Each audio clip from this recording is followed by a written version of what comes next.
Good evening, baseball fans. How are y'all today? Today is the 4th day of November. It is Friday. We are on an off day in the middle of the World Series. I'm Suzy. That is Shelby. And this is Bourbon and Baseball. And before we get started tonight, there is a bunch of new people here, Shelby. Like There a bunch is, more. like, every day we have a new update. I get it. I get a solid 6:30 a.m. update from Suzy in the morning. It's become a thing now during the World Series. Yeah. We send text in the morning, and I'm getting a followers update. Yes. So hashtag blessed. Hashtag so thankful. Wait, do I have to do the little hand sign like hashtag? Anyways, yeah. So we just want to say hello and thanks to all of our new followers and listeners. And I'm not going to say fans because I don't think we haven't reached that status yet, Shelby. Okay, not yet. It's coming though. It's coming. I mean that's not all. Okay, no, I'm just kidding. Maybe no fans, maybe a couple haters in there, but that's okay. We still appreciate you. That's okay. I mean, so shout out to all the new people. If you haven't been here before, just know that if you have small impressionable children listening, you should probably put some earmuffs on them, or just be okay with them throwing out some F-bombs. That's so. So I think I'm gonna go off your statement for a second. Before we started recording this episode, I literally heard the words, "Hey, can you put some earmuffs on our children before I start cussing all over the place?"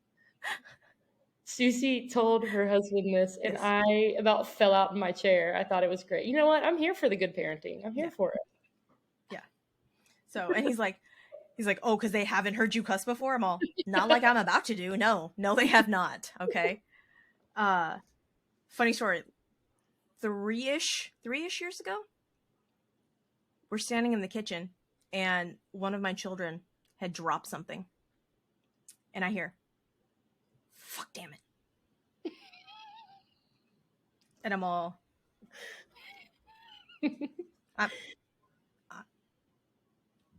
what'd you say, baby? And her head's down, and she's like looking at me out of the corner of her eyes, and she goes, fuck, damn it. I'm all,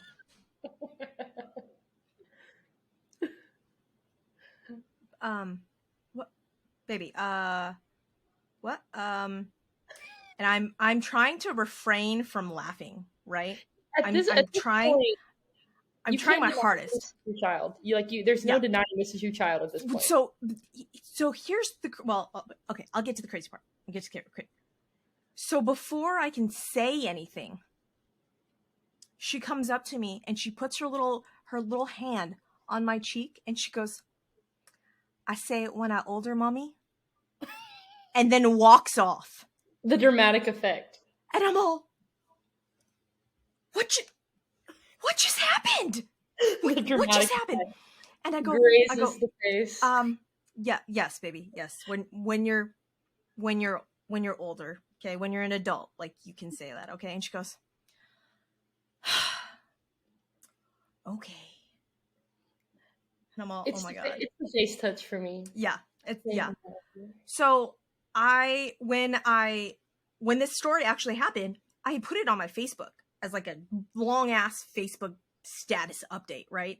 Because at the time they were going to a Christian Mother's Day Out type program. Wonderful. Programs that probably wouldn't super appreciate 4-year-olds running around saying fuck damn it, right? And so their teachers were friends with me on Facebook, so I'm all, oh my god, please, in case you hear this, I promise I did not teach my children to run around saying this. It's not a thing, right? And so Mike's like, sure, it's not a thing. I'm like, no. I have never actually put those two words together. Okay? I have said fuck. I have said damn it. But I've never put the two together, ever. And that's he's like what? Cuss word right there. Yeah. And so I go, no, it's fucking shit. Like, had she said fucking shit, 1000% me. Okay? No question. I know where that came from. That's me. I don't have a fucking clue where fuck damn it came from. No, fuck damn it. Yeah. It's creativity of the young mind. Apparently. So, well, let's drink. To that, we're gonna say cheers, Shelby, and we're gonna drink. Okay, can I show off my Yes, do it. prize? Do it. Yes. Okay, so I'm very active very active on Reddit, not necessarily a poster, but I can get lost in Reddit, right? And I've seen in the past people on the Astros subreddit with these bourbon bottles, and I've been trying very hard for at least a year to find one. And I found a blue and orange dipped Maker's Mark bottle. That's fucking amazing. I am not gonna open it. It's gonna be my goal. It's gonna be my goal, but I'm gonna be very, very tempted to open this. Yes. After. Yeah. You know, that's an amazing bottle. So, was it for the Astros? Like, is that why, or what? Was there a reason? Yeah, I think so, and I'm pretty sure you can only get them in Houston. Oh. Yeah, so I found it at a Specs in Houston. I'm not drinking Maker's Mark. This is my mixing bourbon, so I usually drink Makers and soda. But today we were sipping Buffalo Trace on the rocks. Oh, okay. It's very good. I tried it. Is it delightful? Delightful. Okay, all right. Can you hear my child tearing stuff up in the background? Okay. And for those who don't know, Shelby refers to their bunny as a child, not an actual child. Yes. For y'all new listeners, I have a pet rabbit. Yes. He's adorable. He's very cute. Yeah. So we're going to get back to why we have all the new listeners in just a minute after we drink. So I went to Specs to look for that bottle that you had showed me, and I did not find that bottle. I found this bottle instead. Oh, which way? Texas bourbon. And according to you, Shelby, this is going to grow some hair on my chest. So we shall see.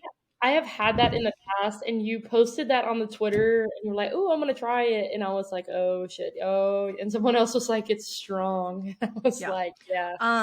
Also, if y'all have come here for bourbon recommendations or to hear how bourbon is different than whiskey, you have come to the wrong place. That's not us. Okay, we are here to drink maybe some bourbon and talk a lot about baseball. Casual alcohol, casual baseball talk. Yes. That's what we're here for. We're gonna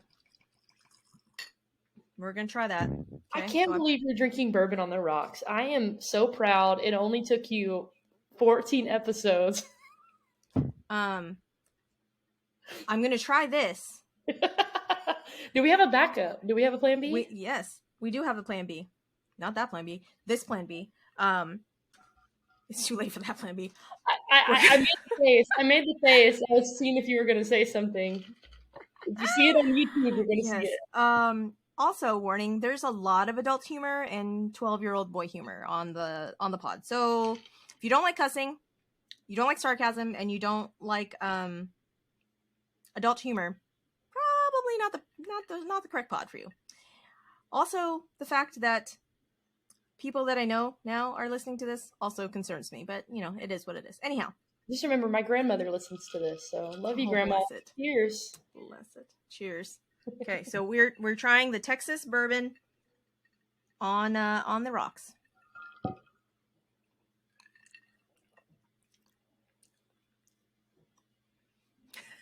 There it is. That is. I think I see a chest hair poking out. I think I see it. Ooh. Well, no, that's just my actual hair. That's just my actual hair. But we can make it make it. Yes, there we go. So, for all of our podcast listeners, I'm so sorry that we have done a bang up job of explaining what is going on. I just opened up a bottle of Texas bourbon and took a drink of it on the rocks, and it was not as delightful as one had hoped. So, it is here. It's on the rocks. It is not delightful. Oh, alcohol. Oh, not delightful. Not delightful. Okay, so because I knew, I'm Popeye the Sailor Man. Anyways, oh my gosh. Because I knew that that was not going to be delightful, my amazing husband made me a bourbon drink with bourbon and cranberry juice and pineapple juice. And that is more delightful than that, but It's not as delightful as one had hoped. So, not as delightful as the vodka cranberry that you got smacked on the other night. No. Well, yeah, no, that night. We'll get there. We'll get into that night. Oh my. But yeah. We're gonna, maybe it tastes better the more I drink. I don't know how that works. Anyhow, shout out to Ram Shirts. Okay. Oh, my guy. Bury me in the H. All right. So I'm weird though. I mean, we all knew this, right? And I like t-shirts that have like the round neck. Yes. Sometimes it makes me feel like I'm choking. Okay. I don't know if I'm the only one. I know I can't be the only one, but sometimes t-shirts with the round necks kind of upset me. So I kind of wanted a V-neck, and I asked him, "Hey, do you have any V-necks? Like, can you put any of the things on the V-necks?" And he's like, "I don't know, maybe." Well, oh, okay. Well, if you can, just holler at me and let me know. So he did, and I was so excited. And I really appreciated his note that he wrote you when he sent you the shirt. But tell me about this drink, Shelby, because you have not told me about this drink, and now I feel a little snubbed. So occasionally, we only keep liquor in the house. We really don't keep any beer, any canned. So drink. No water or sodas, just straight up liquor. Okay, good. Water's for losers. Just kidding. I really love water. High quality H2O in the Stanley Cup, right? So when we do go out, normally we drink like, I'm an ultra drinker, but sometimes we'll drink seltzers, right? I really love Truly seltzers, and I like the pineapple, but you have to put tahini on it. Why? So good. Perfect, like sweet and salty mix, a little spicy. But why? I don't know why. Know? So I don't know. Hold on. Did you just randomly have tahini available? Like, did you just pull it out of your fanny pack? Like, what are you doing? So no, you can get it at like every bar, but we stay strapped with the tahini, right? Like it goes. Shut up. Pocket, like it goes in the purse, it goes in the fanny pack, like goes everywhere, right? You do not carry tahini with you, Shelby. I shit you not. We carry tahini with us. You shut the fuck up right now. I was totally just kidding about that. We do. We like. In the words of Beyonce, I got hot sauce in my bag swag. No, we got tahini in the bag swag, right? Everywhere. Like tahini on beer, tahini everything. Like, oh my gosh. Tequila drinks with tahini. So good. We're going. Okay, so we went to Cobos last week for game 1. I got to hang out with Ram. That's when I got to, meet Ben Verlander and everything. And I'm pretty sure we smacked about 5 buckets of Truly and tahini. So, I appreciate that he takes care of us. So, I did share the wealth, and I really appreciated it. So I don't like anything with carbonation. All right. I don't like anything with carbonation. However, I will drink some bitch drinks. And that's how I lovingly refer to them as bitch drinks, like Mike's Hard Lemonade, Smirnoff Ices, like those type of like carbonated drinks. So the things I was drinking in high school. I'm not encouraging underage drinking here, by the way. I don't know anything about that, Shelby. I don't know anything about your underage drinking. Kim, I don't know anything about that. Yeah. So bitch drinks is about as much carbonation as I will intake. Right. And but I don't think I want to taste pineapple Trulies, Shelby. I don't think that's the thing I want to do. But it was a good choice. Okay. Well, so for my birthday, we will shoot some tequila with some tahini on it, and we will see. I got the invite today, and I'm very pumped for your 40th birthday. Oh my god! Wasn't that adorable? Wasn't that adorable? So cute! Anyways. Can't wait. Okay. So let's talk about our 82 subscribers on YouTube, Shelby. 82. That's like 82. It's almost 100. I think we're gonna make that it. That is, again, I'm the wrong Asian to do math. So that is 80 more than I ever thought that we would have. Well, considering the last time we recorded, I think we said 26. Hi to all of our new people. So, we are, like I said, a baby podcast, right? Like, we are doing this for shits and giggles and not anything else, and we didn't really expect anything to come of it. So we began climbing on the podcast charts, and I'm not quite sure how, but that happened. And then our local newspaper down here where I live, where Shelby grew up, heard about us and decided to do a story. Oh, Lord. Sorry. Yeah. There we go. To do a story on us in the newspaper. And our local newspaper did a story covering what we do and why we do it and all of that fun stuff. And so it's a little bit amazing. And now we have people that are down here that actually know us in person. And now I'm just going to be really awkward as fuck when people are like, hey, listen to you on the podcast. And then be like, my boss and then I'm going to run away. My boss told me, like, oh yeah, I watched your podcast on YouTube the other day. And I was like, shut up. I was like, if you're, you're audio only listener, I just made the most terrible, awkward face that you could think of when your boss listens to your podcast. Right? Yeah. So, yeah. Again, if you ever see us out in the wild, go say hi to Shelby. Don't come talk to me because I'm just gonna be awkward. Just awkward. All the awkwards. What? You're not giving yourself credit. I don't know, but I've only seen you one time in like a crowd. Okay, listen. This is what I do. I set the bar really, really low. Okay? So that when people actually meet me, they'll be like, oh, you're not really as awkward. I'm all, haha, my plan worked. And it's like when you're a couple drinks in and you're feeling a little better. Get your little Shelby, when I tell you that if I could be a functioning alcoholic, I would have so many more friends. So many, Shelby. I would have all the friends. Was this after game 3 or was this after game 4? This was after game 4 when you sent me that text, correct? Yes. It was Javi's no-hitter. We'll get to it. Let's talk about game 3. Let's get it out of the way. Let's get into game 3, okay? So, do we have to talk about game? I really don't want to talk about game 3, but we have to. Fine, whatever. Highlight: David Hensley gets the start in DH. Yes. When I saw that, I was like, Suze is gonna be stoked. Okay, so that is about the only fucking thing that was delightful from that game. Yes. That David Hensley got the DH start.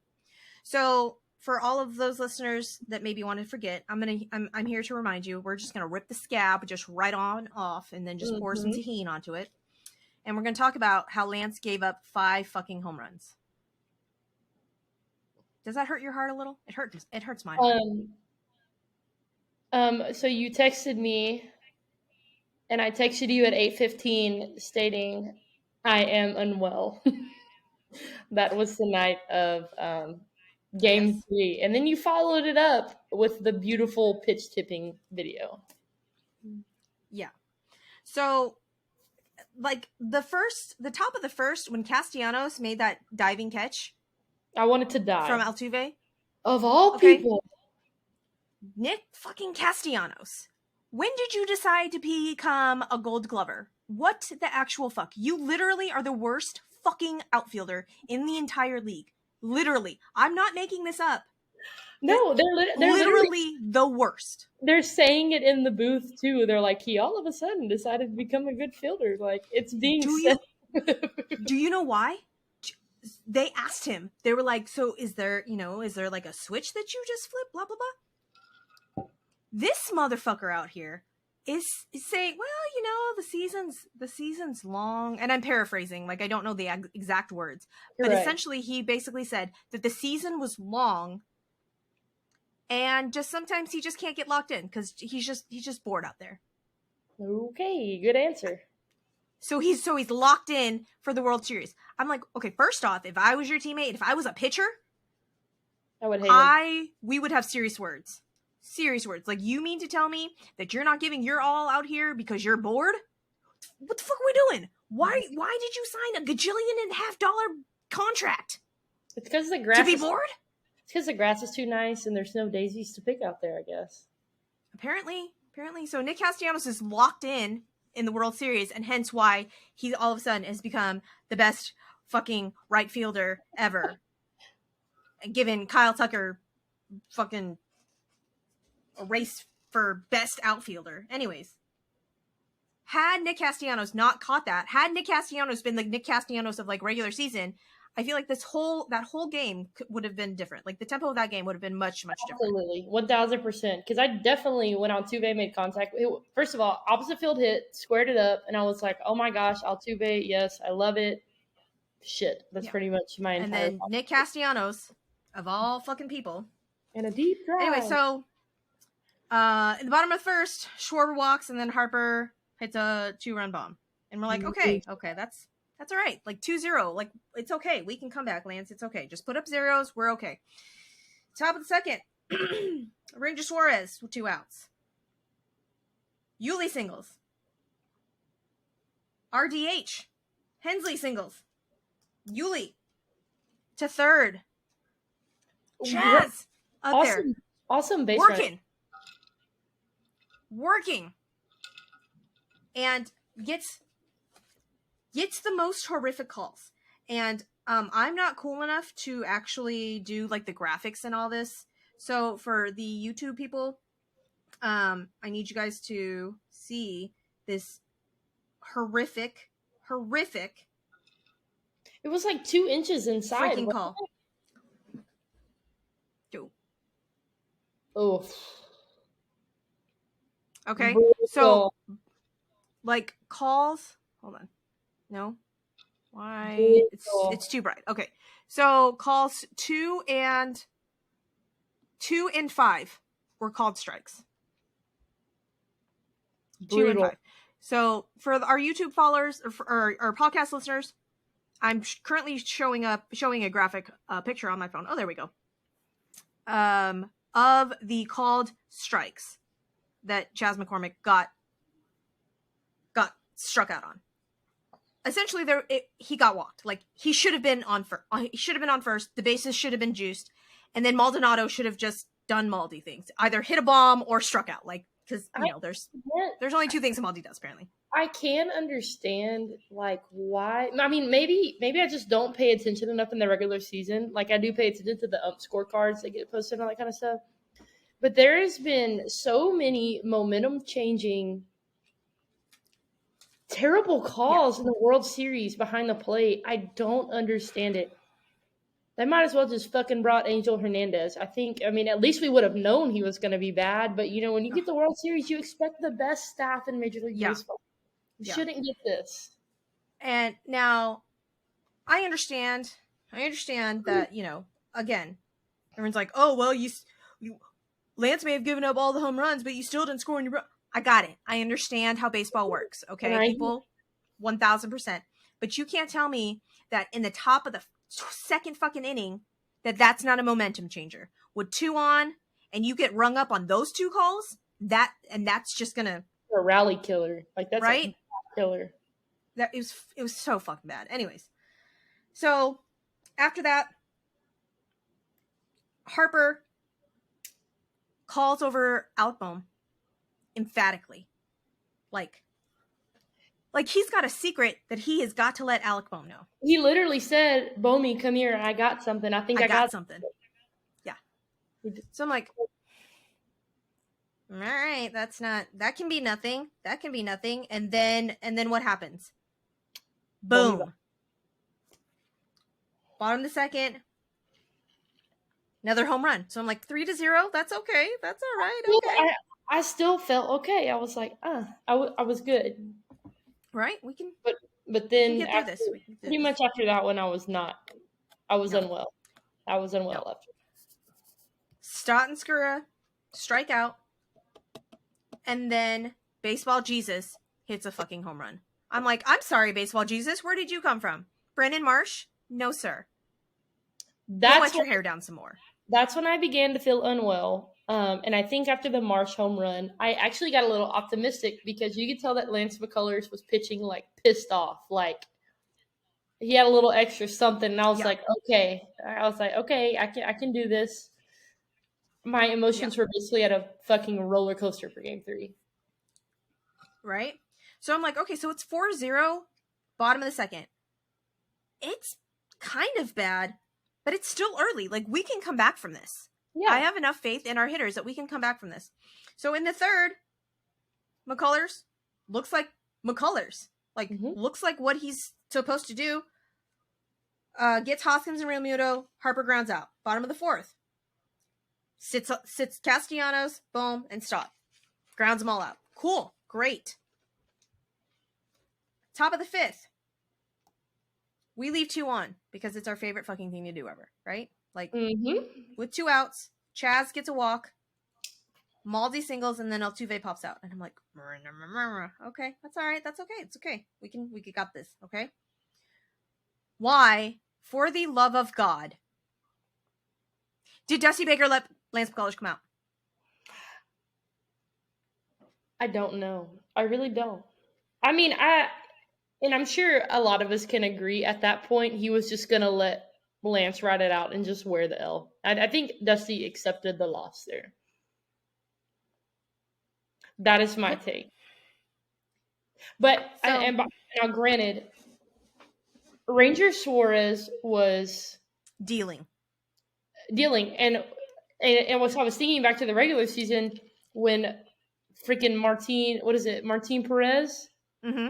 Oh, yeah, from the Rangers? From the Rangers, it's exactly what I was thinking about. Like, I was like, lefty, sinker ball, damn. Yeah. But I definitely, I think Dusty just kind of was like, all right, let's not burn the bullpen. Let's just let him ride it. Well, so the bottom of the fifth, Segura grounds out, and you're like, okay, all right. And then Baseball Jesus gets a single. And at that point, like, hook, Dusty with the hook. Like, come on. Nope. No. Because after that, Schwarber hits a freaking solo home run, and then Hoskins hits another solo home run, and now it's 7-0. And then apparently Dusty's like, oh, all right. I guess Ryan Stanek can't fuck it up anymore. So Ryan, come on in. Like, you're just, the bullpen right now. The closer that has the lowest ERA in our bullpen. But sure, come on in, Ryan. Ryan Stanek, what did you do? What did you do to piss off Dusty so badly that he's just like, Ryan Stanek, who's that? Do we have Ryan Stanek? Oh yeah. I really need to know this. I do. I mean, I get it. I guess it's because of the walks. I mean, that's the only thing we can all think about. Yeah. Well, so here's what I think has happened. I think it is a combination of Ryan is a little walk happy sometimes, right? Like he walks a little bit more than we like. But I think with the emergence of how nasty Brian Abreu has become, I think that he's taken like kind of a side. He has taken Ryan Stanek's spot, essentially. Yeah, I get that 1,000%. So, Stanek comes in, strikes out Real Muto and Harper, and now he's like, oh, hey, Urquidy, come on in. You haven't had work in 43 months. Come on, let's go. Wait, he still plays for the Astros? No, I'm just kidding. Right? So, Urquidy's final line is 3 innings, 1 hit, 1 walk, and strikes out 4. Okay? And then the parade of relievers from fucking Phillies comes in. And so I'm like, sweet! Ranger Suarez is gone! Let's score some fucking runs off the bullpen, right? And then we get the dirtiest changeup I've seen from Connor Brogdon. Oh my Gosh. So, yeah. Well, Brogdon wasn't in this one though. Brogdon was in the other two because Topper was like, we're not gonna burn our good relievers. No, we're gonna throw people out there that you don't even remember are in our bullpen. So the top of the 7th, fucking Kyle Gibson comes in, and we're like, Kyle Gibson, weren't you a starter at one point? What happened? Yeah, he was. Yeah, Kyle Gibson. Can't do shit off Kyle Gibson. I'm like, okay, that's all right. Like, it's okay. Like, we can do this. Who else is coming out? So in the top of the 8th, Nick Nelson comes out. Who the fuck is Nick Nelson? Exactly. When they announced Nick Nelson, I was like, who the fuck is Nick Nelson? They have a Nick Nelson? I had to like look on the roster to see who I'm like at least Kyle Gibson, like you've heard Kyle Gibson's name. Right, of course. Not a fuck. I'm like, did they just randomly pick up someone? Like, had not a fucking clue who Nick Nelson was. So Nick Nelson, we're like, okay, all right. So Altuve grounds out, Pena works a walk, Jordan flies out, and Breggy walks. So we're like, okay, we got this. Okay, something going. No, all right, no, we don't, because Tucker flies out. I'm like, oh, okay, so we're not going to score any runs. Got it. Okay. And then Bilotti comes in, and I'm like, all right, whatever. I'm like, do we have a chance? No chances. Okay, so then we just get embarrassed, because that was fucking embarrassing. I am gonna talk about one of my favorite things. I did have a favorite thing this game. Of this game? Tell me. I believe it was game 3. Yes, Rhys Hoskins' wife. Yes. Okay, I mean, I know we're, Astros fans and Phillies fans are not very happy with each other right now on the social media, but I don't care. I love this, and I'm going to talk about it. Rhys Hoskins' wife bought Phillies fans an entire case of beer. Yeah. And all I can think about is like, holy shit, you really are spending Major League money, because I'm thinking about if I bought that at Minute Maid Park, I would max out my credit card probably. So I loved it. It was great. Yeah. So, but now is the gauntlet thrown? Like, does Jessica Stanek or like Kara McCullers, do they need to just throw down some coin? And I feel like they would totally be the ones to do it. Yeah. I feel like they could totally do it. Yeah. Nina Altuve, 1,000%. I'm here for it. I'm here for it. Hey, Girls' Day at Minute Maid. I'm not even mad about it. Right? Yeah. So 7-0, we get shut out. It's embarrassing. Come back the next day with Javi on the bump, right? And I'm like, okay, we got this, boys. Like, we got this. Javi on the bump for us. And it's so funny when I listen to other baseball podcasts that are national podcasts and are not centric to one team, because they're all Christian Javier, blah, blah, blah. And so they have to tell the people who Christian Javier is, because he's our 5th best starter. But Christian Javier. He's not. So based on our predictions, I'm still sticking with my prediction of Astros in 6. I was, when I was on Fox Sports, I blared it out to the world, Astros in 6. My prediction was, with the lineup, we were going to win 3, probably drop 4, because I really, really, really thought we were going to struggle with Nola in Philly. Nola on the bump in Philly, I was like, oh, it's going to be a tough one to score runs. And then game 5, we were going to win. Christian Javier's dirty, man. Just Thank you filthy. so much. Sir. Underrated. You have 2 pitches? 2. A fastball and a slider.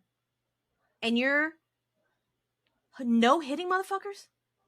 But here's the thing. The entire key for the Astros to competitively pitch and compete with the Phillies lineup, and especially their power lefties, like literally if you contain Schwarber and Harper, then you have a good shot. Command of the fastball up in the zone. Beautiful execution of the plan. He was amazing. I've now decided what this tastes like. This tastes like gasoline mixed with fucking juice. That's what this tastes like. What? Gasoline? Gasoline. That's what apparently that's what bourbon tastes like to me. Gasoline Yikes. plus juice. Spicy as a motherfucker. Anyways. So, game 4, Javi versus Nola.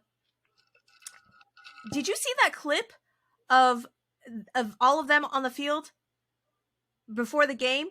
And Jeremy Pena is given like the hype up speech? Yes. And then I was like, hey, that is our shortstop. Forever. I had flashbacks of Correa. I think it was Framber. He's like ripping into Frambers. Yes. You know what? Like tearing him up, like telling him to get his shit together. Like I was like, yeah. I love him. I was like, I'm sorry. The rookie is giving the hype up speech? Let the Rooks play. Let the Rooks play. Oh David Henry, Jeremy Pena, let the Rooks play. Yeah.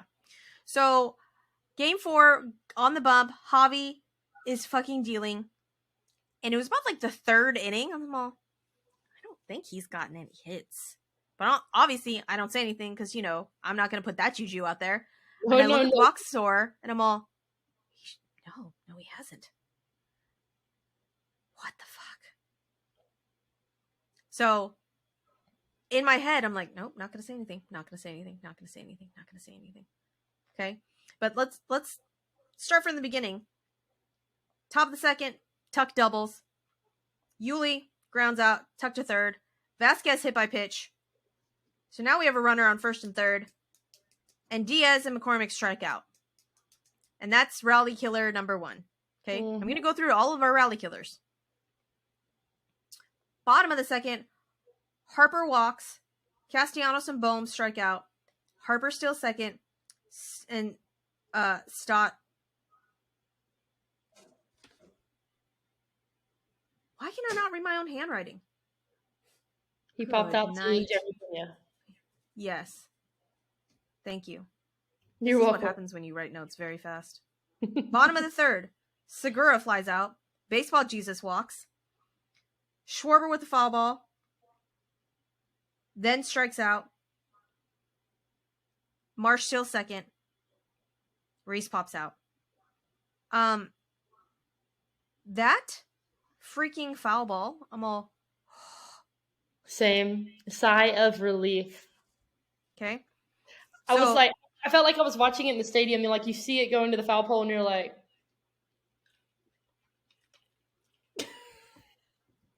I'm like, oh God, all right. And at that point I was like, I don't think anyone has been on base with... Nope. Well, all right, man. Not saying nothing. Yep. So top of the 4th, Bregman and Tucker line out. Yuli, postseason Yuli, I'm fucking here for it, man. Postseason Yuli, Vasquez, single. And then, of course, Aledmus Diaz comes in and just kills the rally. So that's... It was a really sad... 2 now. It was a really sad swing. It's 2. So... Bottom of the 4th...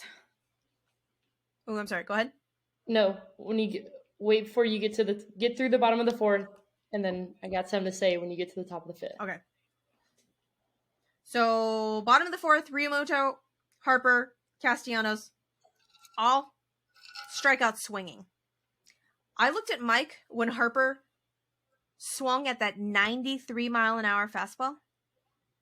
And I go, oh my God, Mike, he just struck out at a 93 mile an hour fastball. A 93, that's Bryce Harper. Arguably the best hitter in baseball. 93 miles an hour. Late bite. He's got late bite to the fastball. I was like, that is, you want to talk about invisible?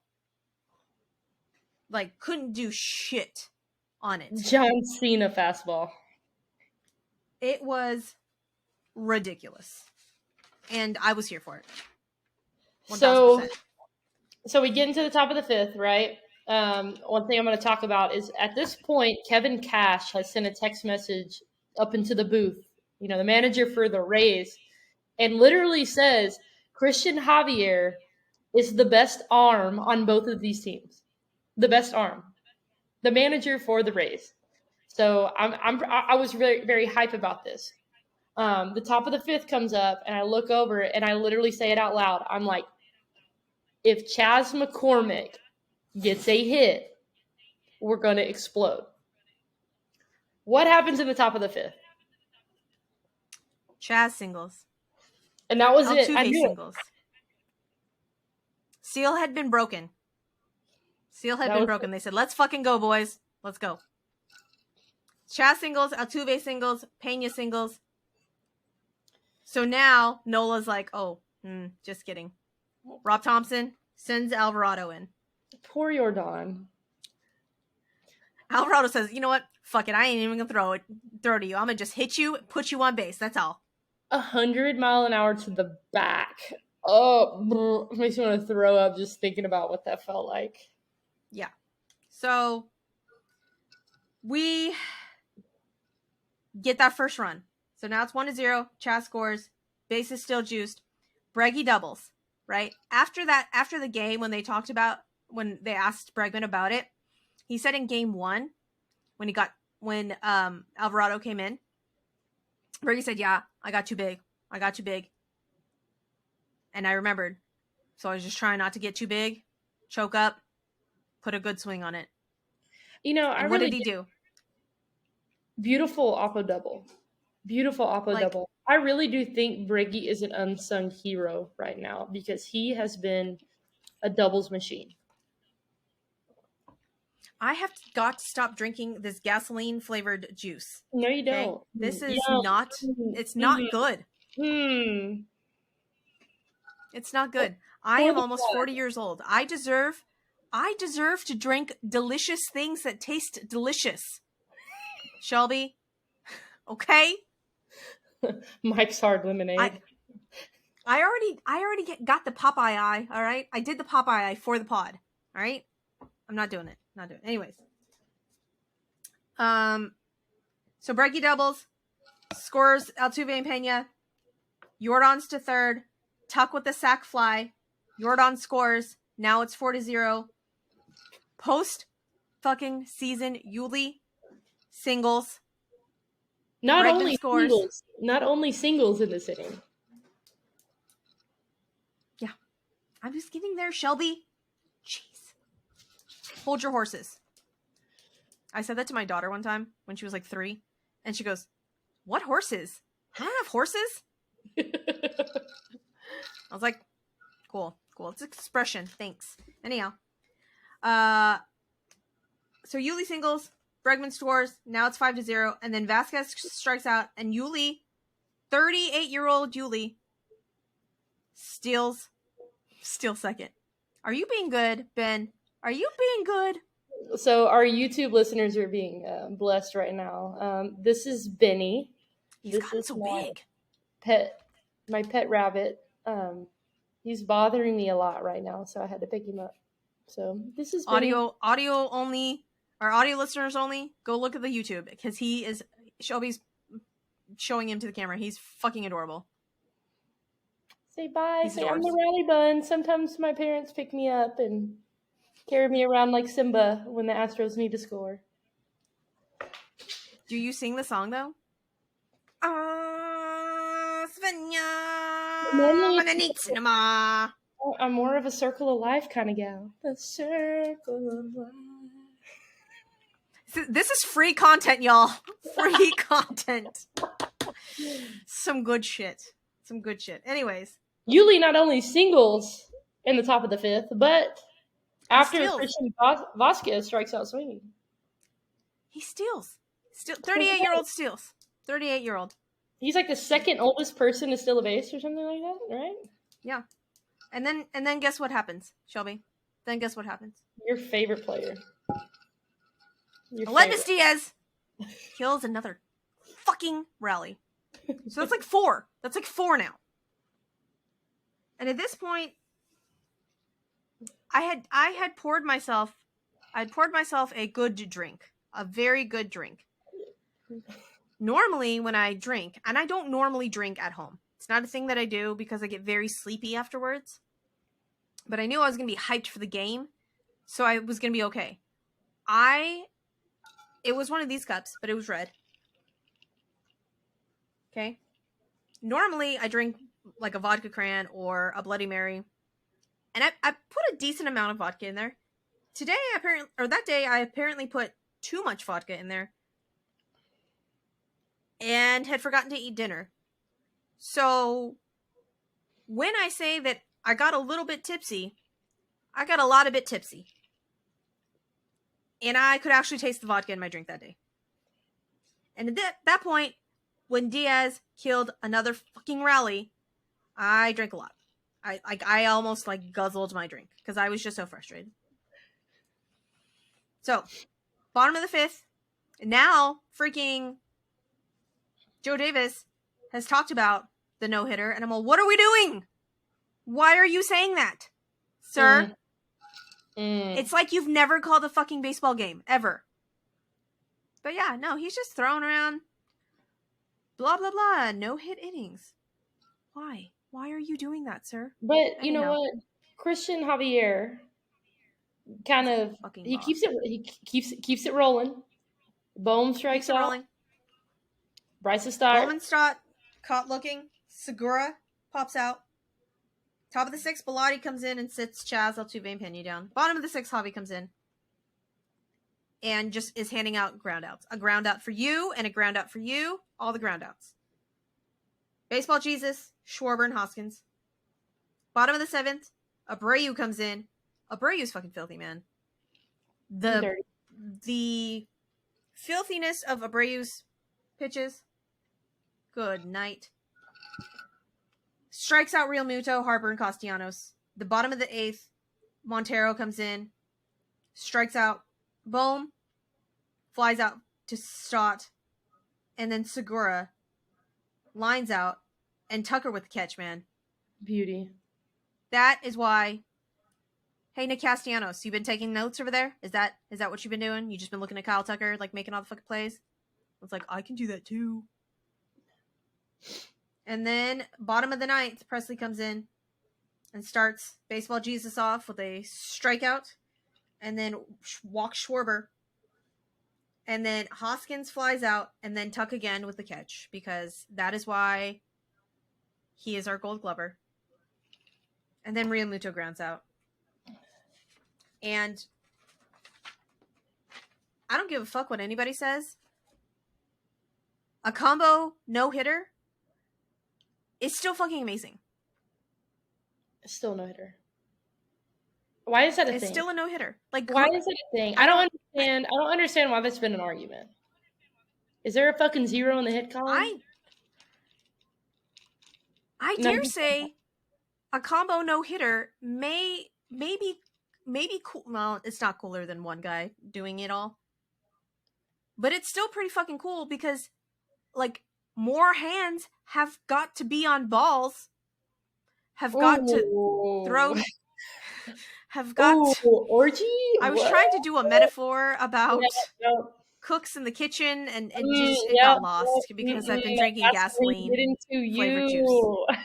Okay, so I dare say that a combo no-hitter is as cool as a regular no-hitter because there are more people having to throw the ball, and the likelihood of all of those people being on is typically not that great, right? Like, everybody's got to be on. Does their job perfectly. That's literally what it means.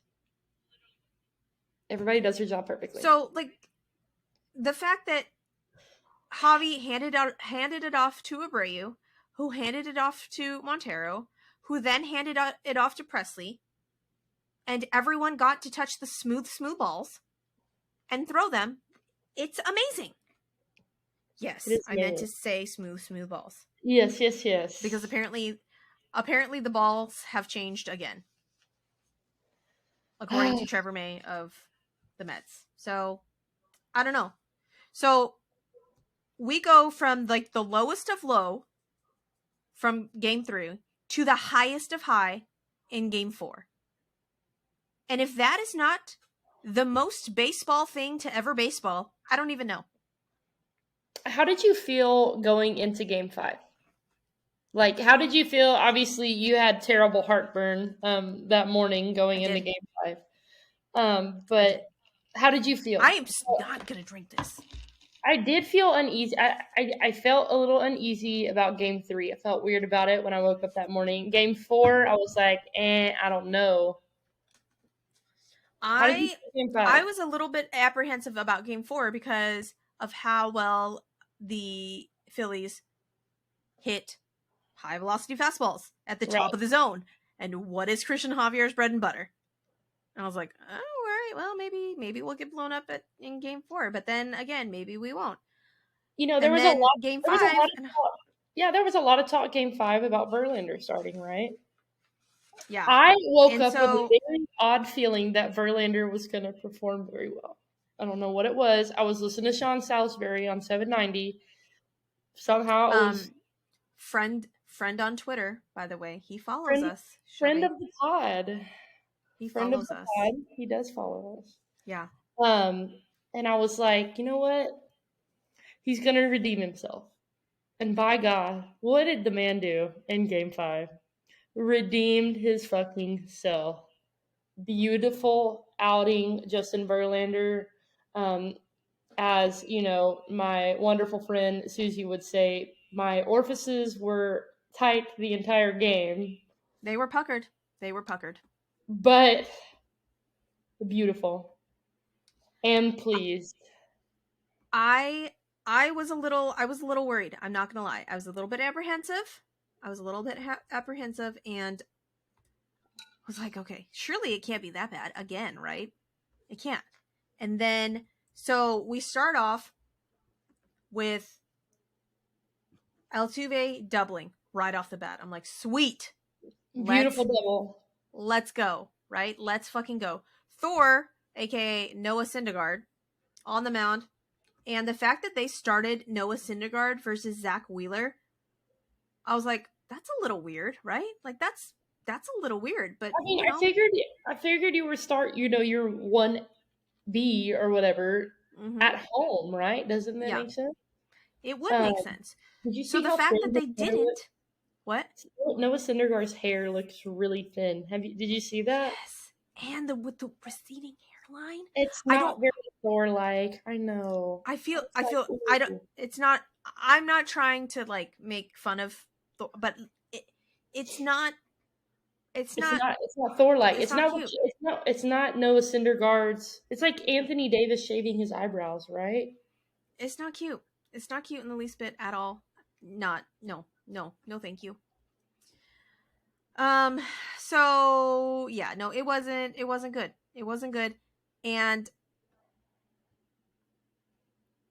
so Altuve doubles and then gets to third on the Marsh error, right? So I want to talk about later on. We're going to have to circle back to this because I'm going to forget and my ADHD is going to get me, and I know this.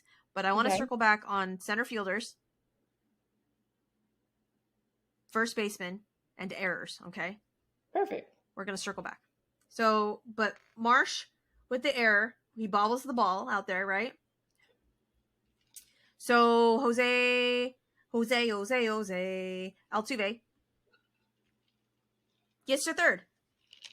And I'm like, fucking amazing, right? Like, right off the bat, I'm like, let's fucking go. Okay. So, then Pena comes in and singles again. Sweet. 1-0. Altuve scores. It's now 1-0. Awesome. What's happening? Why did you swing at that, Jordan? I don't know. And I was a little lost why they sent Pena. I was a little lost why they sent Pena, and also, of course, why Yordan Alvarez would swing at a fastball at the top of his laid off the other ones. I get it. It may have been a hit and run, but like a 3-2 hit and run, I don't know about that. Wasn't feeling that. Like, what? So we ended the inning, and I'm all Cool. So Aledmus Diaz is not the only one that can kill a rally? Not the rally killer. Nothing like a good full count hit and run miss. So that's super awesome. Hooray. And then, bottom of the first, Verlander comes in and the one immediately gives up a homer. I was like, oh, this is going to be fun. Yup. The orifices were puckered.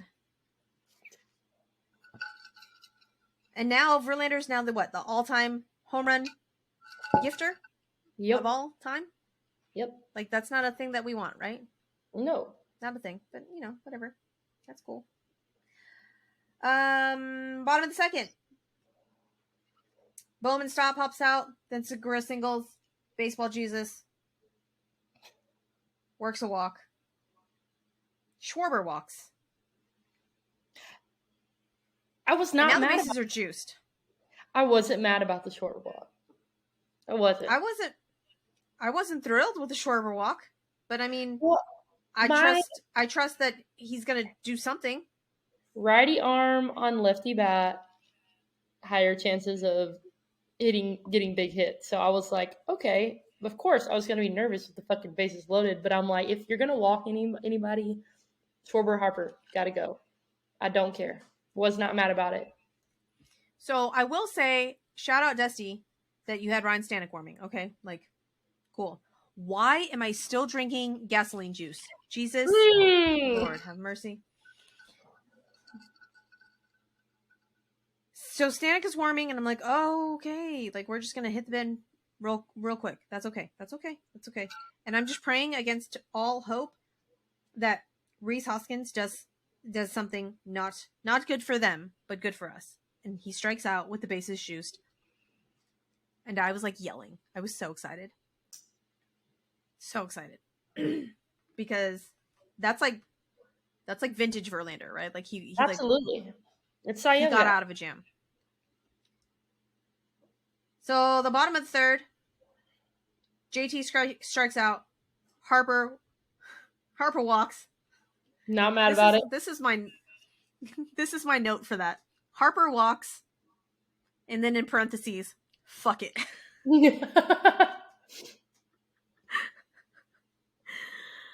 Yeah.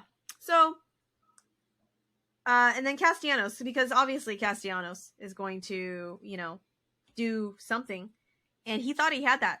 He lined out to Pena, and Pena jumped 94 feet in the air and caught that ball. The Rook. I 1000% am amazed by Jeremy Pena. The camera couldn't pan fast enough. Like you barely saw Jeremy Pena coming down. The ball was hit so hard. Yeah. So this game 5, I want to call the defense game. Defense won us this game. Defense and Jeremy Pena won us this game. Agreed. Yes. Right? So Jeremy Pena getting it done on both sides. What? The top of the fourth. What did he do in the top of the fourth?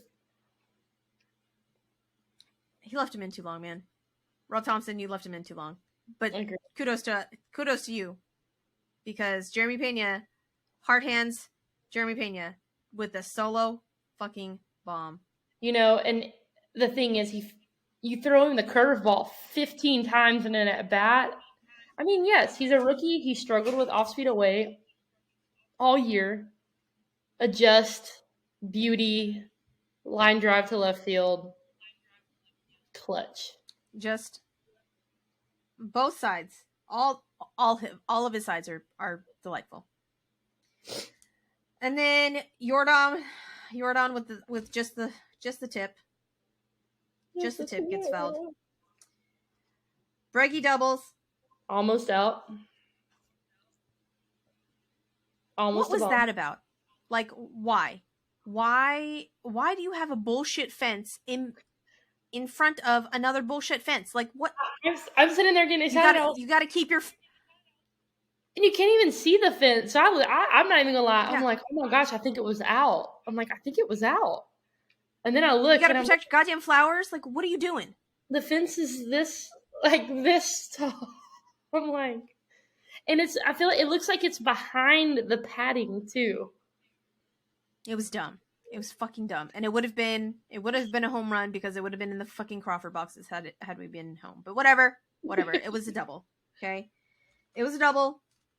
And then Tuck and Yuli strike out. And you want to know what is amazing about that strikeout for Yuli? What? Shelby? Isn't that like the first strikeout? He ends his streak of 48 straight plate appearances without striking out. No, Yuli. Postseason Yuli. That kind of hurt my heart. I was a little mad about it. But whatever. Bottom of the fourth, Verlander sits down Segura, Marsh, and Schwarber. Bottom of the fifth, hands Reese and JT some strikeouts. Bryce with the double.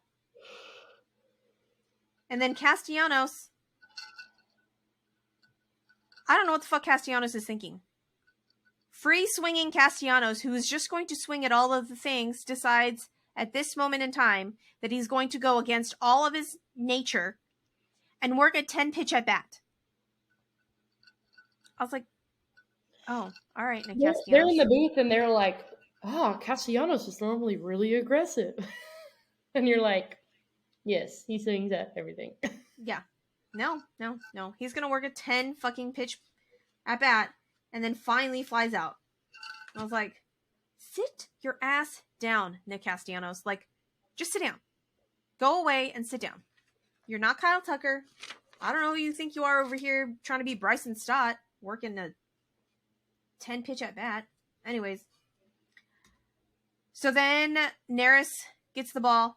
Bohm singles. And then Stott almost gets a hit because Chaz and Tuck are like, you get it. No, you get it. I'm not going to get it. You get it. And then Tuck's like, fine, I'll get it. And then gets it. I'm all, what are we doing over there, guys? What's happening? Chaz McCormick, sir, you were the center fielder. Like, you should have called that ball. What's going on? But it's cool. Nothing happened. Segura strikes out, and then Abreu comes in and replaces Neris. And then Baseball Jesus gets hit by pitch. Brandon Marsh. It doesn't get old. Schwarber grounds out. And then in the top of the seventh, Sir Anthony Dominguez comes in. He's got the best name. Do you think when he was younger, people would shorten his name to Sir? Sir, sit down. Yeah, Sir, I'm gonna need you to go, please. Or did they call him Anthony? No. If your name is Sir Anthony, like, you're not gonna, no. If my name was Sir Anthony, I would just be like, nope, you're gonna call me Sir. I would not answer to Anthony. That's what I would do.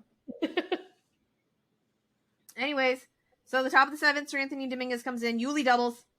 I'm like, where was that double, Yuli? The last time to keep that plate appearance. Anyways, Yuli doubles, gets to third. And then Hensley grounds out. Yuli gets into a rundown. I was very confused here. When I tell you, Mike was yelling at the TV, like literally screaming at the TV. I believe it. And I was like, wait, why did he go? What is happening? Yeah, there was no... He's not fast enough. I mean, he's not fast enough. There was no need to be that aggressive in that moment. Again, radicular. I'm not going to drink the gasoline. So he gets kneed in the head, tweaks his knee, gets kneed in the head by, like, Rhys Hoskins. I'm all, what? Why? Why, people? Why? I honestly originally thought he had the was C word. Concussed? Yeah. You don't... Rule of athletics. You never say the C word. You don't say the C word. So this is why we keep you around, Shelby. Yeah, because obviously I am not an athlete, so I don't know these things. You don't say the C word. Oh, okay. I thought you were talking about the other C word. No, we don't say it. I mean, there are some people I know that are C words, but Word. So Abreu comes in, the bottom of the 7th, strikes out Rhys Hoskins, Real Muto, and Bryce to pop out. And then Sir Anthony comes back out. Altuve walks. Pena with the single. Altuve gets the second. Is Pena going to become the World Series MVP? We'll get to it. Okay. Let's circle back. So Dave Robertson comes in, relieves Sir Anthony of his duties. Duty. And then gets Jordan to ground out. Altuve scores, and now it's 3-1. And then Bregman walks, and Tuck flies out, moves Pena to third. And then Trey pinch hits. Whew. Breggy steals second. And now we have runners in second and third. And then Trey strikes out after laying off the same balls. He strikes out. Redeems himself, though. Does redeem himself.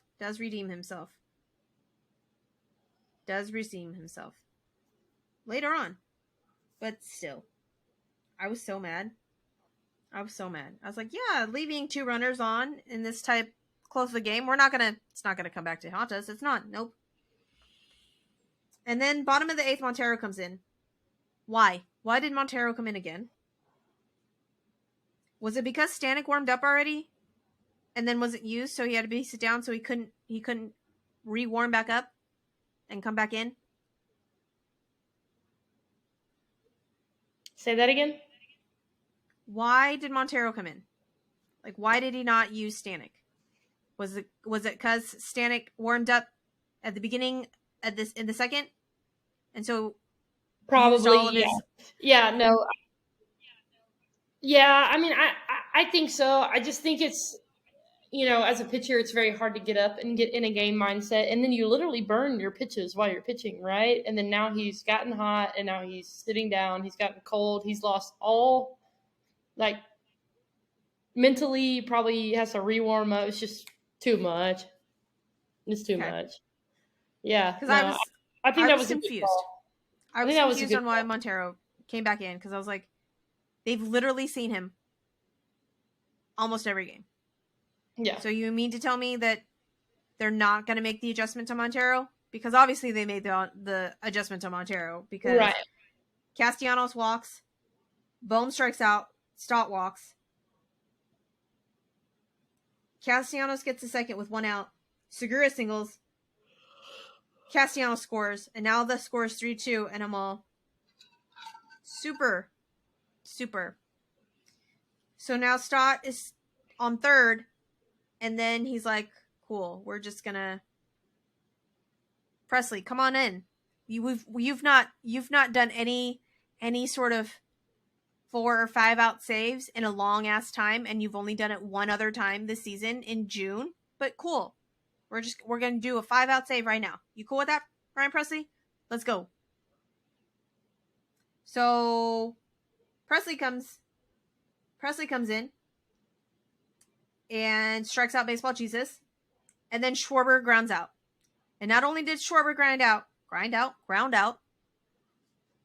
Trey Mancini, that had to come in. What? I thought it was an impossible catch. I was like, oh shit. So when I was doing these notes, I saw the same exact play that Kyle Schwarber made. Right. In the 3rd game. When Yuli didn't make the catch. Right. It was foul. Right. Okay. Mm-hmm. Yuli didn't make that catch because he was too far off the bag. They adjusted and had Trey Mancini on the bag because of game 3. And the slow-mo of Trey Mancini making that catch, who, by the way, hadn't been in the fucking outfield since the beginning of October. And now he's over here making game-saving catches. And I dare say that while Chas McCormick's catch in center field was amazing, I think Trey Mancini's saved the game. 1,000%. 1,000%. 1,000%. Because had that ball not been caught, that would have scored at least one run and tied up the game, if not two. I bet it would have scored two. It would have scored two. So, Trey Mancini, I know that you were not getting as much love as you deserve for that fucking catch. And then just runs off the field as if he didn't just make some Herculean effort to catch this ball. And I'm all, oh my god. That was an amazing catch. That was an amazing, amazing catch. And he's not getting enough attention and love for that catch. Agreed. So, Trey Mancini, shout out from us. I know that doesn't mean much, but we appreciate you. Does that forgive all of his strikeouts at the plate? It's hard to not like Trey Mancini. Absolutely. I think we're all disappointed. But I think it's disappointment because you want him to perform so bad because he's such a likable guy. It's like, damn, I want to see you in the lineup every day. I need you to get your shit together, Trey Mancini. Exactly. Especially because he was so hot, right? Like when he came over hitting freaking grand slams and shit. But here's the thing though. Like I feel really bad for pinch hit people just in general. Right. Because absolutely. You're not getting reps, you're not getting looks, you're not playing every day, but then you're supposed to come in and perform. Well, and then right?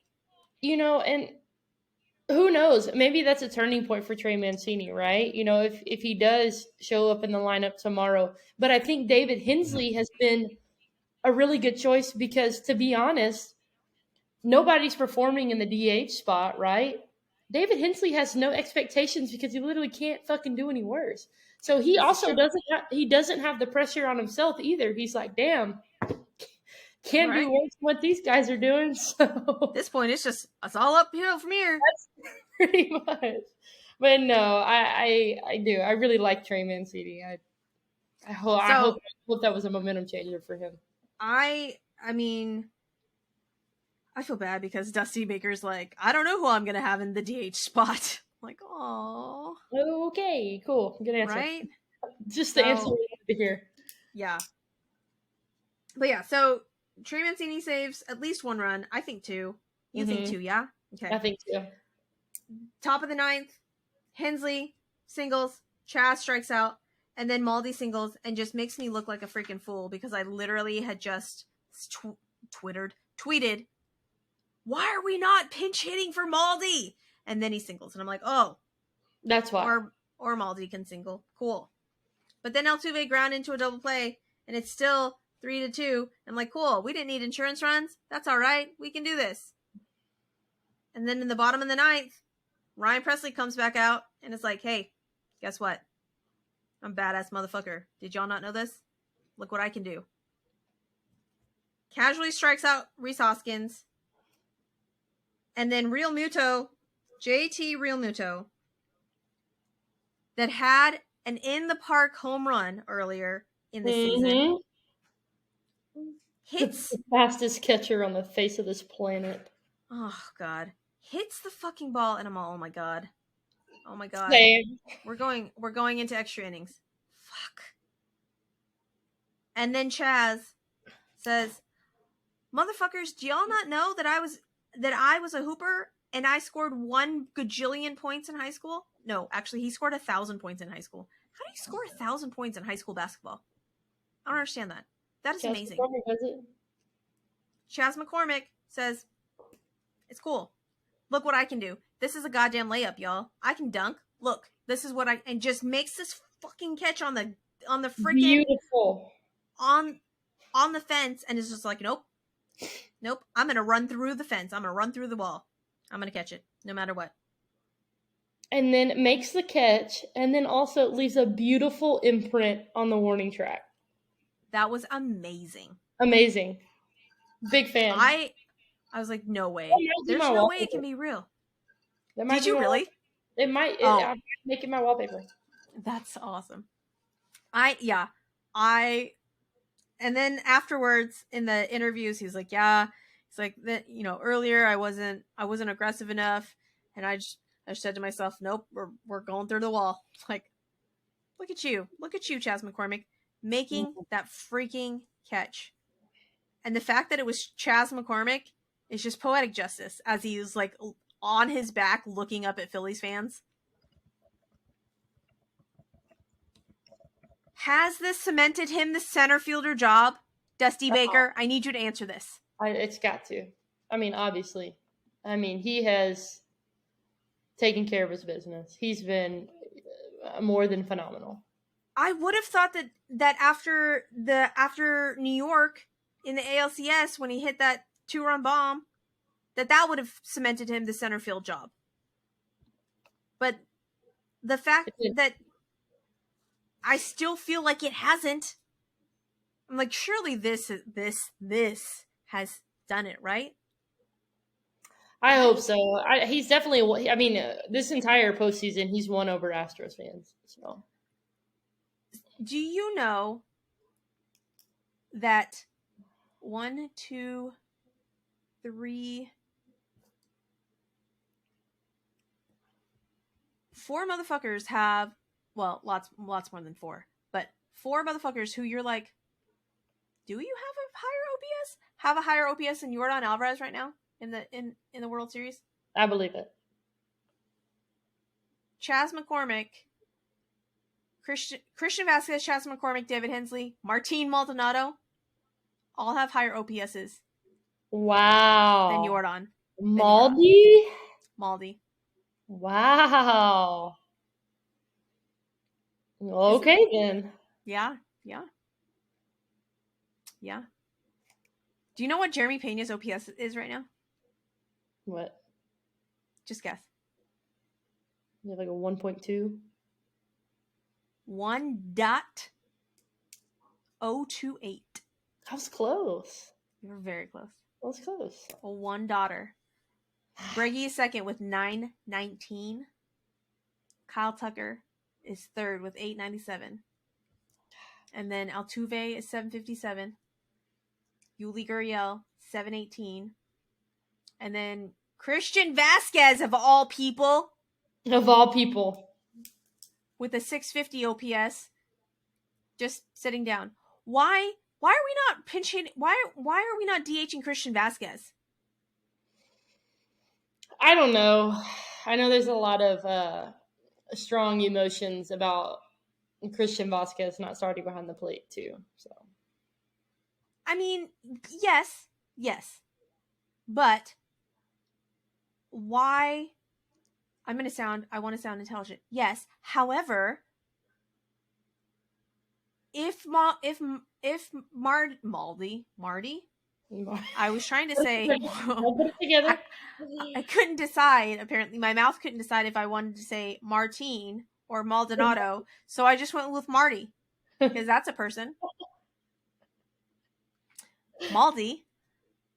If Maldy's behind the dish, why can't Christian Vasquez DH? Why does it have? I mean, obviously, at this point, anything is better than what Mancini and Aledmus has been doing, and David Hensley, the rookie, has been doing.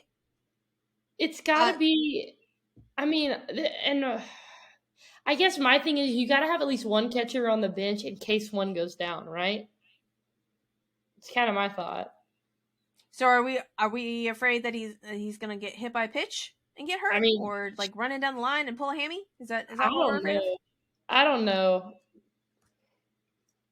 Please, because the three worst hitters on our team right now are Trey Mancini, Aledmus Diaz, and Yordan Alvarez. Yikes! Oh, Yordan makes me so sad. I have games. Batting average is 105. I hope he turns it around at home though in Game 6. I really do. Do you think his hands are hurting again? Do you think he's pressing? Do you think he's just pressing too much? Yeah, I think he's pressing. If you heard in Game 5, they were talking about that he went in and like tweaked some things, and you could see that he was starting to square the ball up a little bit more. I think he's just out of it right now. Yeah, but I think a lot of it has to do with pressing.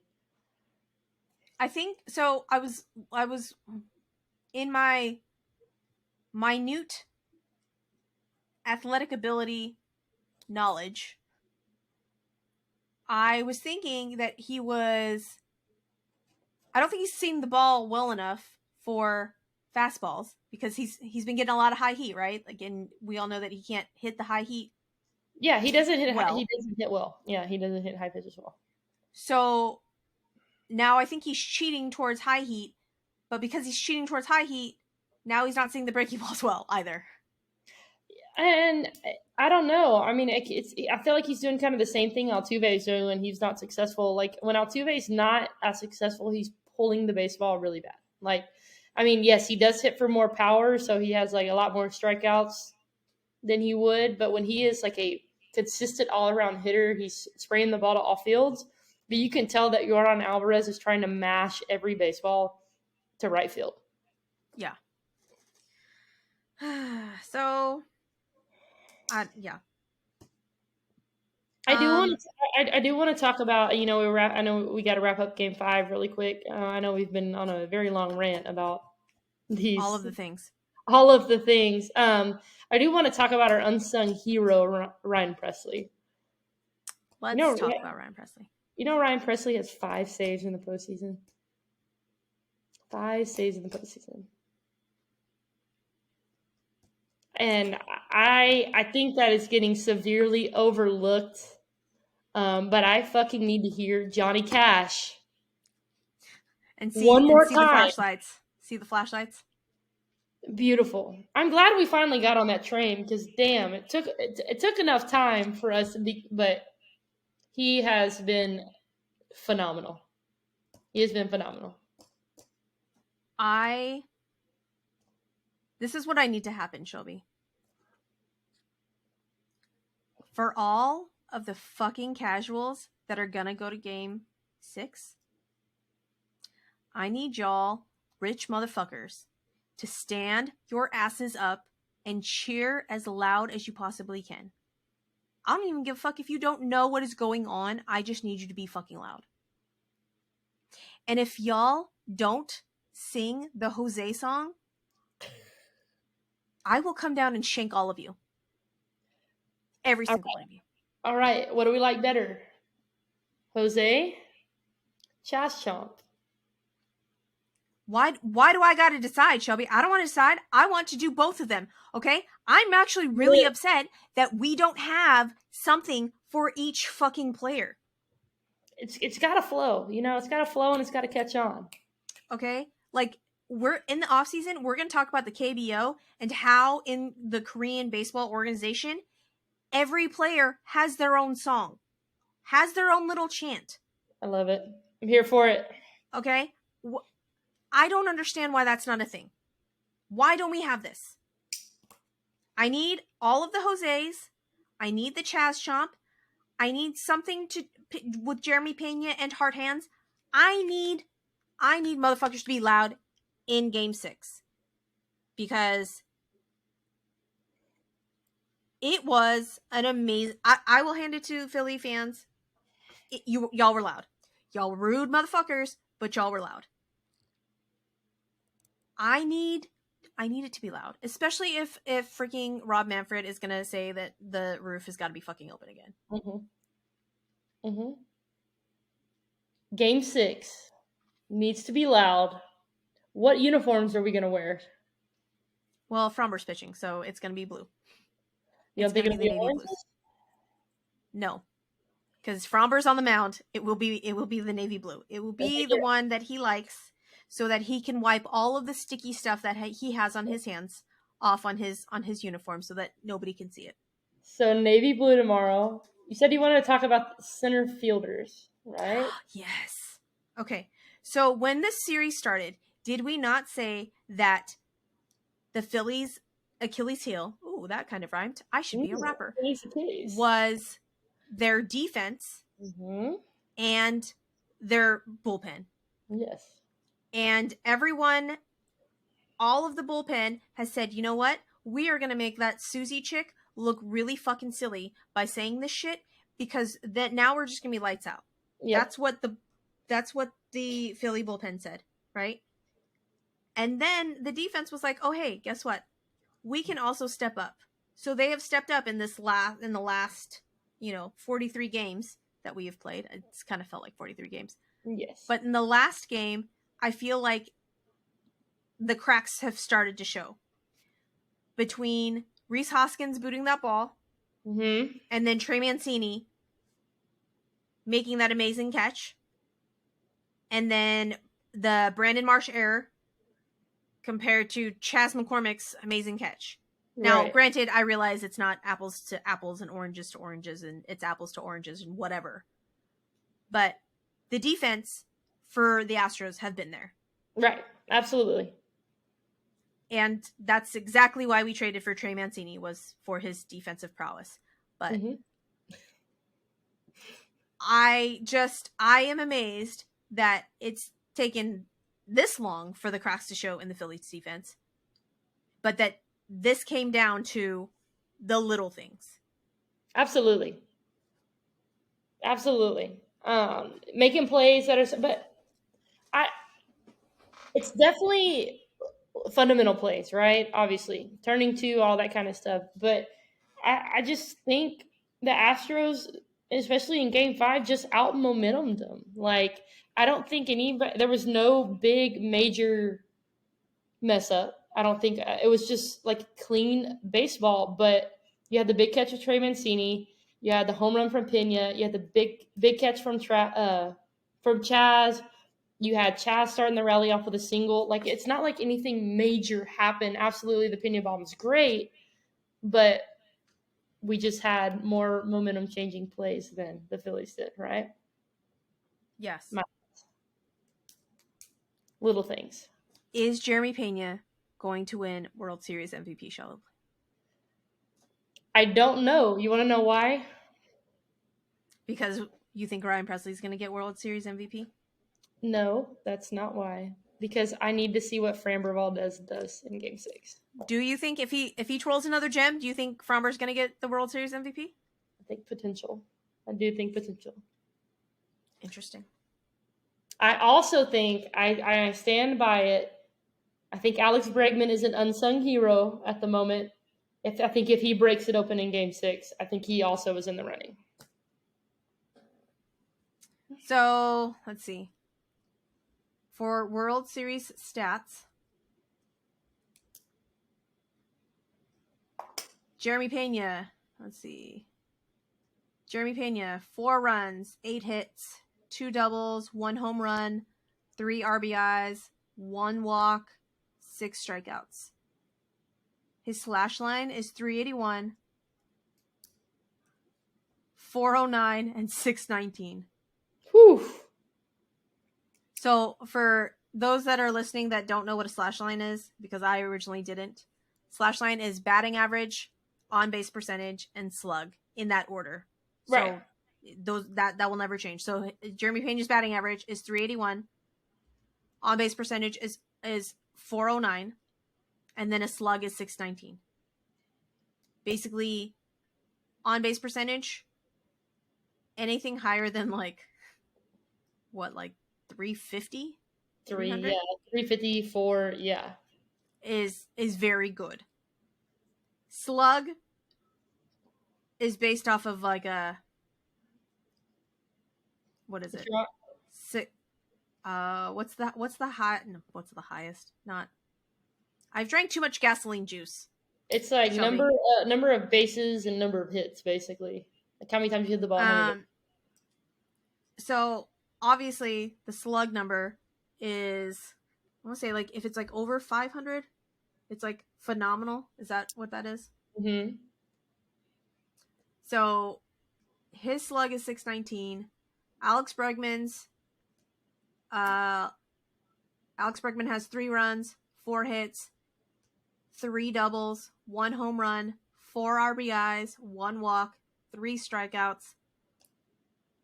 His slash line is 222, 364, and 556. His OPS is 919. I think Pena is for sure the front runner at the moment. But I think there is. I don't know. I have a feeling about Breggy.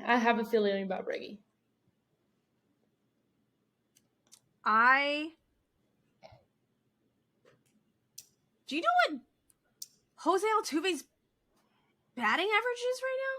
What? 318. What? Yes. And I'm getting all of this from Baseball Reference. Correct. Wow. So, I think it's just we're not paying as much attention to him because he's not hitting home runs like he normally does in the postseason. But 4 runs, 7 hits, 2 doubles. Sneaky. No home runs, no RBIs, 1 walk, and one strikeout. His slash line is 318, 348, and 409. Sneaky. Wow. What? That is front runner, definitely Jeremy Pena for sure. I don't know. I just think it's gonna be. I think somebody's gonna bust open with him, and hopefully just the next one game, obviously, but somebody's gonna come open, whether it be one of those. It's not that kind of podcast, Shelby. Okay, not that kind of podcast. Sorry. It's getting it's after 9 o'clock. It's after hour. Right? It's getting late. So let's wrap up because we've been talking for an hour and a half. But you know what? This is bonus content, y'all. Bonus content. And also because we don't recap every episode after every game, that's what's going to happen. You're going to get long ass episodes. I'm trying to find the picture that I saved of. Not Christian Javier splits. Okay, so on MLB Central, Jeremy Pena and Jose Altuve, they had a chart, this nice little chart. Beautiful. Jeremy Pena is 8 for 21. Jose Altuve, 7 for 22. Wow. Extra base hits, 3 for Jeremy Pena, 2 for Jose Altuve, and then 4 runs apiece. So Jeremy Pena and Jose Altuve just doing all the things all the time, right? I love it.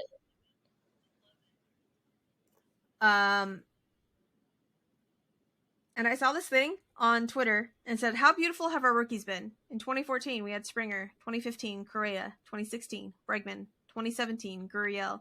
2018, Tucker. 2019, Alvarez. 2020, Javier. 2021, Garcia. 2022, Pena. Bonus, 2023, Hunter Brown. We are a fucking factory, Shelby. Homegrown, and that's what they've based the program around, is homegrown athletes that they grow in their program. I'm here for it. That's amazing. I'm so fucking excited. Okay, we're gonna wrap up. I have 2 more questions for you, Shelby. I have a surprise for you, so give the questions first. No, I like surprises. Surprise me.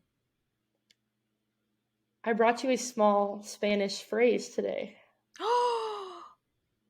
Is it cojones? Because I already know that phrase. No, it's not. It's not. Okay. It's one that you can use when you watch the games. Uh-huh. Okay. It's short and sweet. Nothing crazy. Por la H. What does that mean?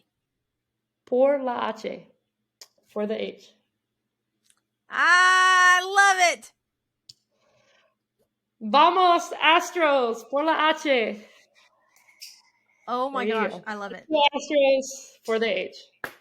I love it. Shit, we should have ended on that. Because that's way better than me asking you questions.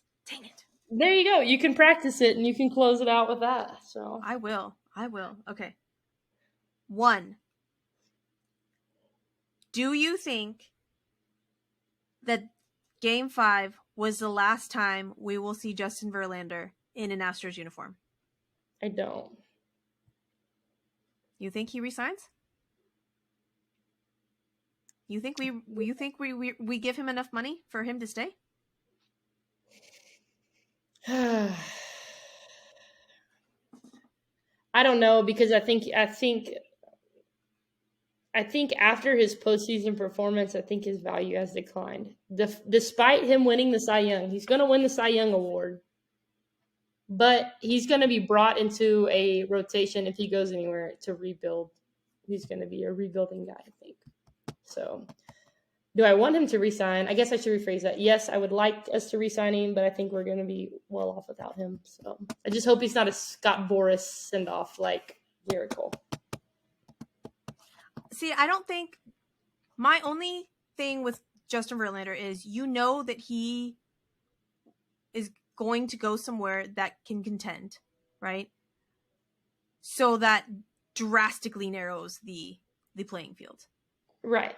So then you got to look at like what teams could potentially have a winning rotation or have a winning team essentially. I mean, I guess if he goes anywhere, honestly, I mean, like, I could see him going to, I hate to say it, but like the Mariners. I mean, I hate to say that, but I could see him going to maybe the Twins.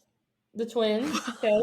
You got Byron Buxton and Carlos Correa. Why not spend some money and get another arm? I mean, I don't know. I don't know. It's just Carlos Correa ain't going back to the Twins, Shelby. Come on now. Yeah, I forgot. He's free agent. I forgot. But I don't know. It's really we'll have to talk about that in the offseason. My emotions are running really high on Justin Verlander after his interview with his brother. So I honestly adorable. And I can't give you. You Got the golf cart, the laundry cart treatment with the into the shower and all that shit after his Hufters win. It was adorable. I know. So I really am giving a very biased. I can't give you a good smart answer right now because my emotions are running very high with Justin Verlander right now. Okay, that's fair. And I just bounced that on you. Bounced that? No. Yeah, you did. You threw that on me. Yes. Threw that on you. Bounced is not the correct word. Anyways. I don't remember the second thing that I was going to ask you. Oh, I was ready. Yes, it is. Yes, I do. Do we win the World Series tomorrow, Shelby? Or does it go to Game 7? All right. I need my gut to be correct. Okay. After I see the boys having fun after Game 5, I'm saying we win Game 6. We're seeing the guys in the locker room, Yuli shooting them on camera. They're having fun. They're loose. They're having a good time. They're treating the vet like a rookie. I think they're about to have a blast in Game 6. I think they're going to come home, and I think they're going to have a blast. When the boys are having fun, the boys are unstoppable. Okay. You heard it here. Not first. You heard it here, though. Astros in 6. We will run through walls for Mattress Mac. We didn't even touch on Mattress Mac, man. We didn't even touch on that. See, this is why we need to do an episode after every game, Shelby, so that we don't have to record for 2 fucking hours. Anyways. Sorry. That's okay. Jeez, Shelby. You don't even care about the podcast. Anyways. This was fun. I like talking about baseball. It was fun. Good Friday night. Good Friday night indeed, man. So we're going to wrap it up. We appreciate you guys hanging out with us for almost 2 hours. Woo! Lots of bonus content here. Lots of bonus content. If you don't follow us on the socials, do that. Our Twitter will be underneath here. You can follow us on Instagram. You can follow us on Facebook. You can follow us on YouTube now. And YouTube has rolled out handles, Shelby. So now instead of giving you just a jumble of letters and numbers, you can follow us at, literally you have to put in the @ sign, at BourbonAndBaseballPod. Shout out to our 82 subscribers. You can't tell us shit right now. Who would have thought? Don't even know. 82 subscribers, and I still don't understand how the charts? The charts, just the charts. Okay. Yep. I don't know how the charts do the things, get the information, and I don't understand how the rankings are done. But we ended up today at 40. Yesterday we were at like 23. So again, I don't know how that works. But our highest position that we have been on the Apple charts is 23. Today we are on 40. I'm still amazed that we're even on the charts to begin with. Look, no, you still can't tell me shit. No. So if you enjoy us, if you like what we do at all, leave us a review, leave us 5 stars. Don't leave us anything less than 5 stars, okay? Like, this is 5-star quality content, y'all. Quality content. I'm just kidding. But leave us a review, leave us stars. I've had a lot of nice comments and like people texting me after they've seen like the newspaper article and stuff. I was very touched. And like I was tingly. Anyways, so like us, review us, smash that like button. I'm not gonna say that again. That's cheesy. We're not gonna say that again on YouTube. Smash that like button. Oh, sweet. Shelby's gonna do it instead. Thank you, Shelby. See, it's less cringy when you do it. Super cringy when I do it. It's still cringy. It's still cringy? Okay. Less cringy though. Anyways, but until next time, I don't know when we will record. Hopefully, fingers crossed, we are going to record after the Astros win the World Series though. That's what we are hoping, guys. So follow us on all the socials. We are most active on Twitter. We will interact there because we love Twitter. And until next time, go Stros! Wait, do it! Do it, Shelby. What's it? Vamos Astros! Por la H. Oh. No. Vamos Astros. Wait, no, what was the for the H? Por la H. Por la H. Ooh, that's good. That's not good. I gotta practice that. I'm gonna practice. Por la H. You got it. Come on, let's hear it. Okay, let's hear it. Por la H. No, that's bad. I'm not gonna do that again. That's not so good. I'm gonna practice, and then I will do it for real. Okay? So, Vamos Astros! Goodbye.